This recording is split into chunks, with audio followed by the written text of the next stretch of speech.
All right, actually I'll turn this fan off some.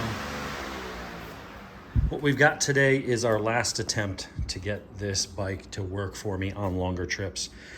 It's been a hoot. It's very comfortable around town. It handles great. The power's, decent. It's no R1. But, for the most part, it'll keep up with a 600 to a certain point. It's got more grunt and torque and stuff like that. It won't keep up with the top end, but, it's in that basic performance envelope. But when I went on a trip, it sucked.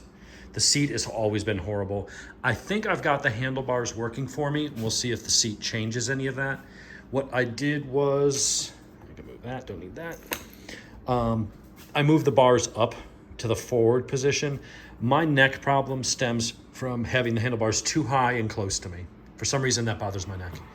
So going low, going more aggressive, I rotated them down a little bit to lower them, and then I moved them forward an inch. And you can do that.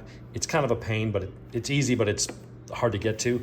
The nuts on the bottom of the, on the risers here, if you loosen those coming in from the bottom, I think it's a 15 or a 16 millimeter, you need like a long extension with a articulated end.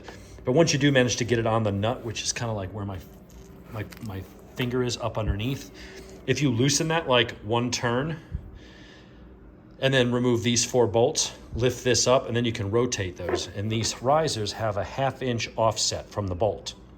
So in the stock position, they're half an inch back.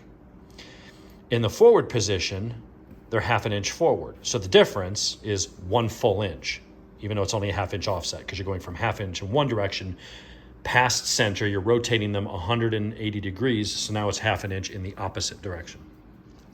That seems to be helping my neck. The other thing is to get rid of the torture device that is the stock seat. So, how are we gonna do that?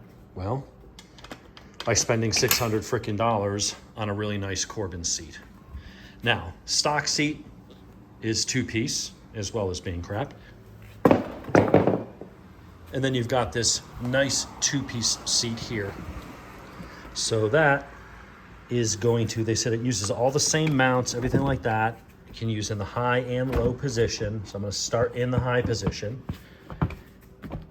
Well, maybe it only works in the low position. Let's see, what's hitting what? So that goes in there. Probably help if I took that out. And that should go in like that. So I may have to, oh, you know what I'm probably gonna have to do? Probably gonna have to remove that shim set that I put in there to pull that seat down. Remember on another video, I put shims here so it would pull the stock seat down because it was wobbling. I have a feeling that this one, being 1-piece design, is a bit more robust and doesn't have as much flex and doesn't need that shim kit. So that's why it's not wanting to click in right now. So let's just put that tongue in the top position. It's in the right spot, but I don't know if that's gonna wanna click in. So I'll probably have to remove my little shim kit. That's fine, that's easy. And that should then just drop and click right in. You'll notice now, I did take out my shim kit that was in the front, that was raising at 8 millimeters, because the stock seat would sit like that and you would rotate forward into your balls. It's very uncomfortable. This doesn't do that. It's already got the extra padding here. So I'm gonna go ahead and remove that shim kit, and you can see what it looks like now. It's a 1-piece design. You can still have the passenger seat. Works with the stock lock, works with the stock spacers. I mean, everything, shouldn't have to change a thing, other than I need to take out my 2 millimeter shim kit that moved the lock down. What is that for? Oh, there's apparently like an optional backrest you can buy. So that must be the mount. And then you just push that to close it to cover the hole. Huh, that's kind of interesting. Anyway, I'm gonna go and fiddle with this and remove my little shim kit, and I'll start it in the low position and see how it feels, get it off the stand. This will just be the overview of the seat itself. The construction looks really good. I got it. You can buy it with different colors and different, things. I just went plain Jane with blue stitching. Looks pretty good.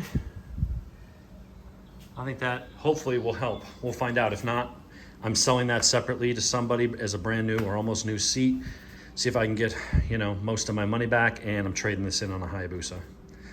I've already decided this is my last chance to try and fix this. So anyway, that's what we got for today. Let me go ahead and get this installed, and then we'll have to wait for a nicer day when the weather's not shit and I can get out and actually go for a ride. But it's gonna take me to get out on the highway for a while, so maybe I'll go up to South Carolina, do something where I'm sitting in the same position on the interstate for an hour and a half or 2 hours, and that'll tell me whether this is gonna fix the problem or if it's just not the right bike for me. So, you got any questions? Throw them in the comments.